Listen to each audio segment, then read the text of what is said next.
J'ai l'impression que peut-être il doit y avoir une lumière à allumer, mais je ne sais pas où est le bouton. Ou à moins qu'il n'y ait plus de lumière, qu'elle ait été coupée. Je suis quand même très émue parce que nous enfreignons presque une chose fondamentale qu'Éric était l'être le plus secret de la Terre.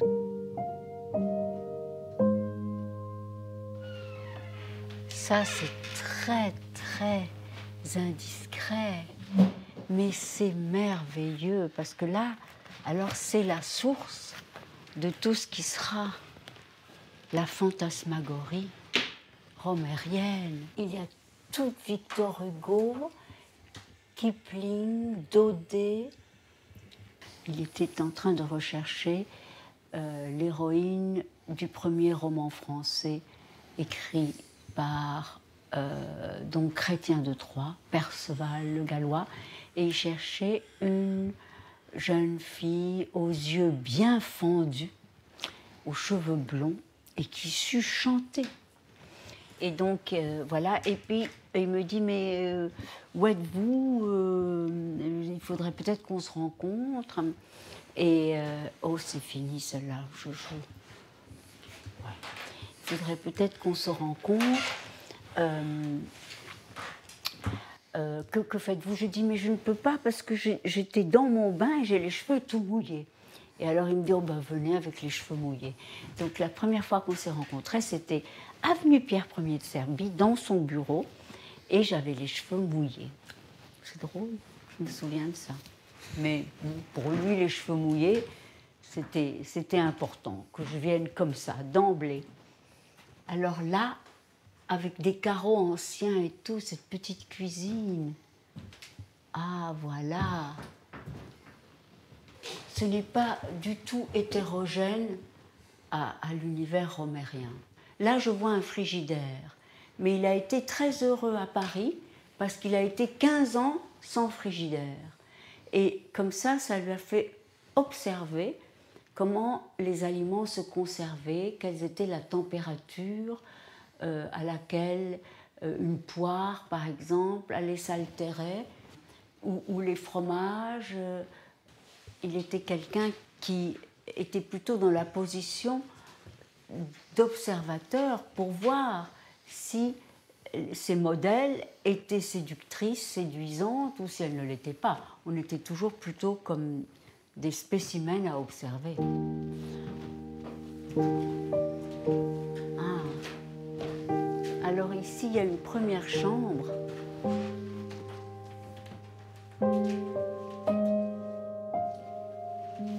Oh, c'est émouvant. C'est peut-être sa chambre. Ah, je suis très, très émue.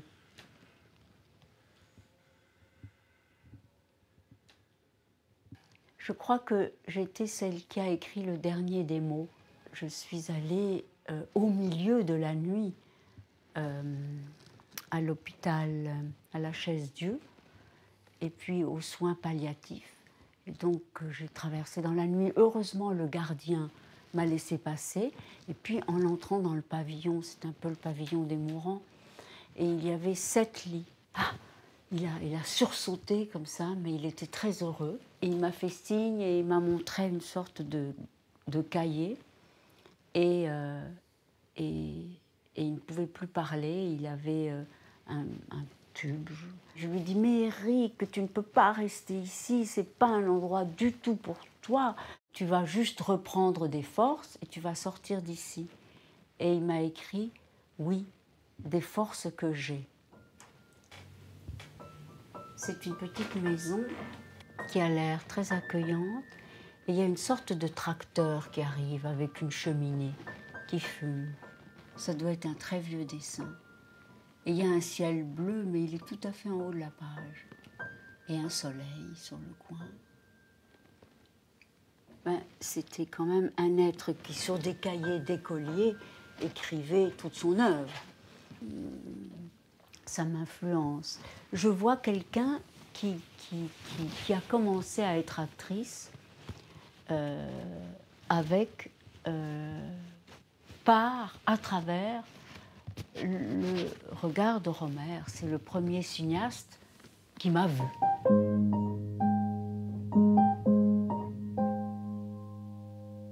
Éric disait sur moi que j'étais une actrice de composition.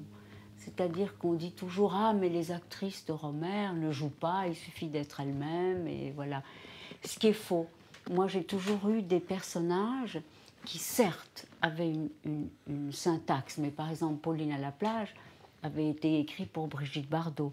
Ensuite, il rencontrait ses modèles et il affinait leur sémantique. Il installait la fiction à l'intérieur du réel, comme s'il n'y avait pas d'écran entre l'un et l'autre, entre la vie et la fiction et le film. Ah, alors ça, c'est sa vue pendant toute son enfance et son adolescence.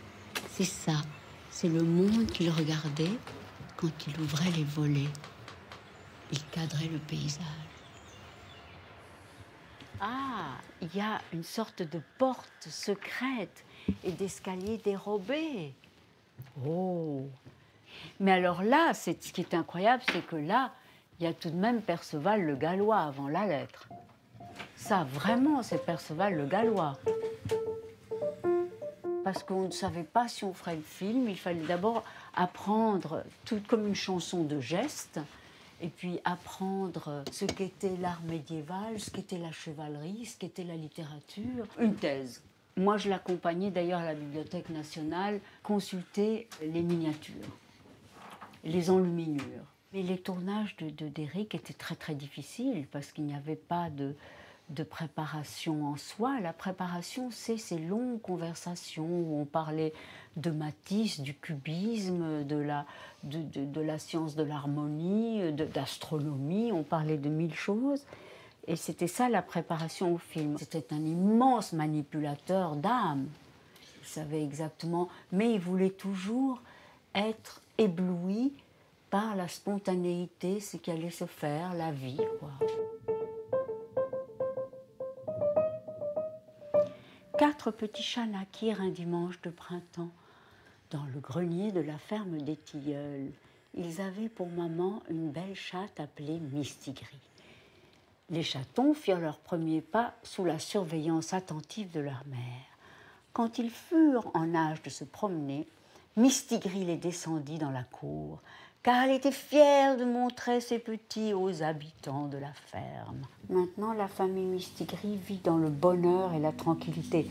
Il a dû y avoir plein de choses qui se sont passées.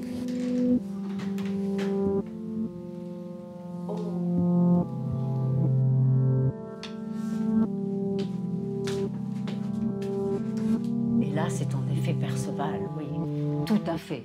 Là, il est très beau. Là, il est très beau, comme un rêve fondateur, une fois d'aller dans cette iconographie.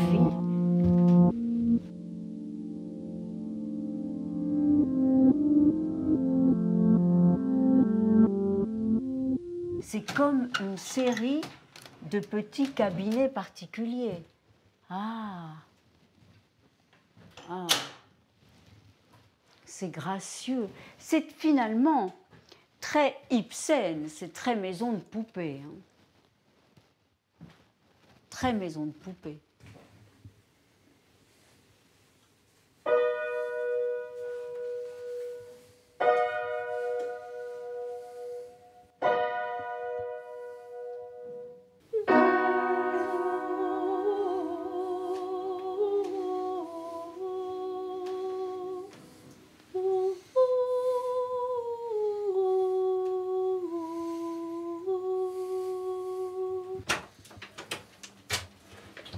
Oh, que c'est gracieux!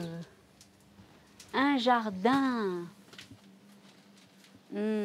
C'est joli. Et d'ailleurs, dans les films d'Éric, il y a souvent des jardins clos, comme les jardins du Moyen-Âge. Ça sent bon les herbes. Oh, la glycine! Qu'est-ce que c'est joli!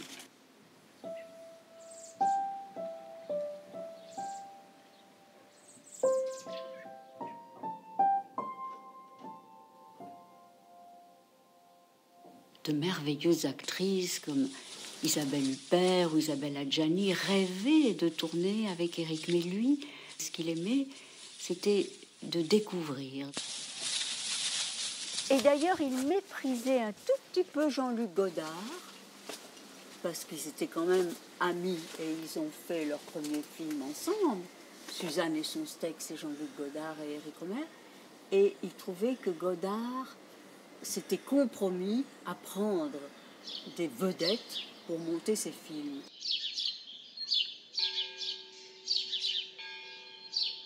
L'idée de regarder quelqu'un à son insu et de l'observer, et de le cadrer, c'était un principe tout à fait romérien. Il fallait saisir ce qui échappait aux êtres. Il y a une orange sur un arbre et l'orange n'est plus sur l'arbre, mais elle n'est pas tombée non plus. Donc c'est ça le temps immobile. Ah, il y a encore, finalement.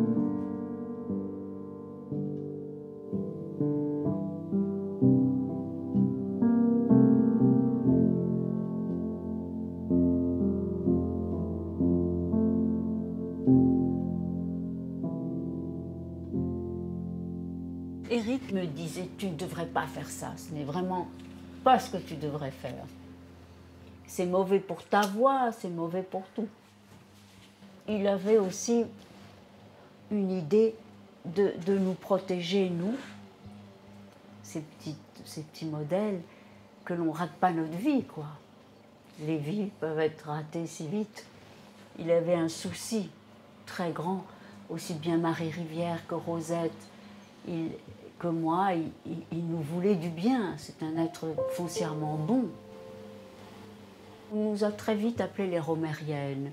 J'imagine que ce sont toutes des jeunes filles et qui ont une certaine insolence et qui sont joueuses et qui ont des parcours plus ou moins réussis dans leur vie, qui peuvent être très malheureuses, mais ce sont des petits êtres vrais.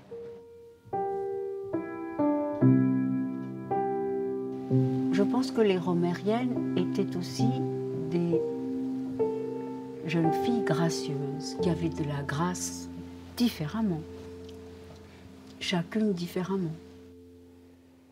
Regardez, il y a un buisson et un petit merle au bec jaune. Il est très très charmant. On a toujours deux personnes en soi, une qui veut exceller et qui veut se dépasser, et une autre qui veut se détruire. C'est le combat. Je crois que mon père m'a toujours admirée, mais secrètement. Voilà. Mais je pense... je pense que peut-être cette chambre-ci est la plus agréable. Est-ce que je me vois habiter dans cette maison? Je ne peux pas encore le dire. Il faut que je voie davantage comment elle s'articule. Alors là, le grenier, évidemment, c'est là où jouent les enfants, toujours.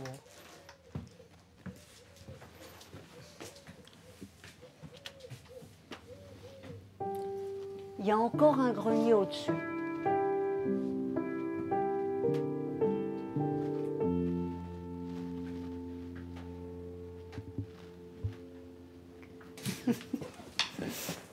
Le cinéma échappe peut-être à la causalité humaine, parce que le cinéma nous renvoie à la nature.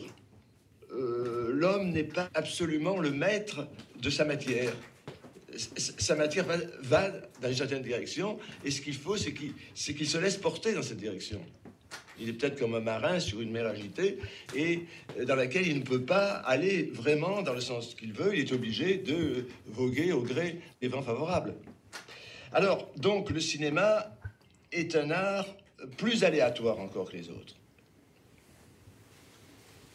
Le temps immobile, c'est là où j'ai toujours voulu habiter.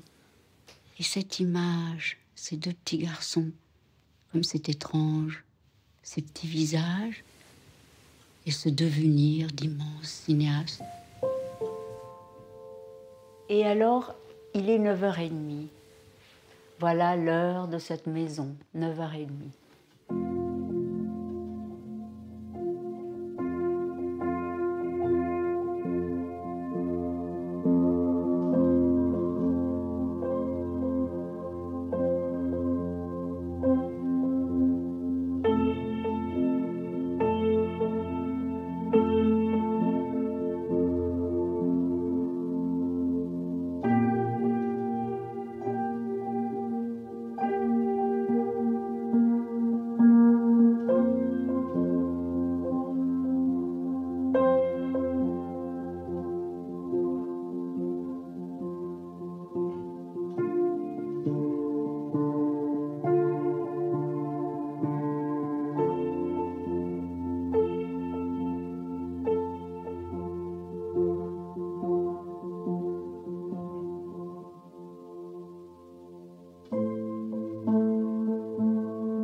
Pour moi, la punition, c'était d'aller dormir. Je me disais, mais pourquoi est-ce qu'à 6h du soir, bon voilà, ça y est, c'était interdit de jouer.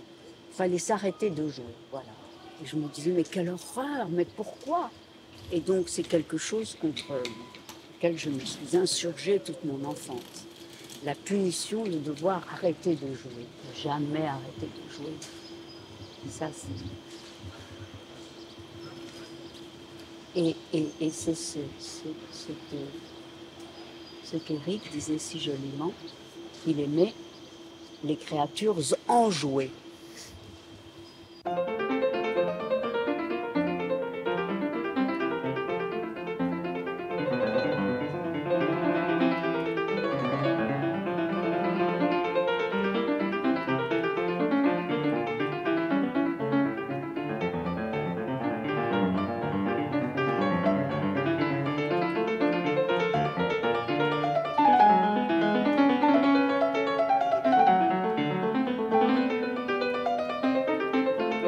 Je dois dire que si j'avais été une carmélite et comme les miroirs sont interdits dans les couvents, j'aurais beaucoup souffert. Oui, le miroir, c'est diabolique. Il m'a fait beaucoup souffrir, et notamment ma belle-mère qui m'a envoyé une carte postale avec un petit miroir. Vous n'êtes pas comme votre miroir. Lui, au moins, il réfléchit. C'est une phrase qui m'a tellement blessée et qui a changé mon destin. C'était signé Jean Cocteau.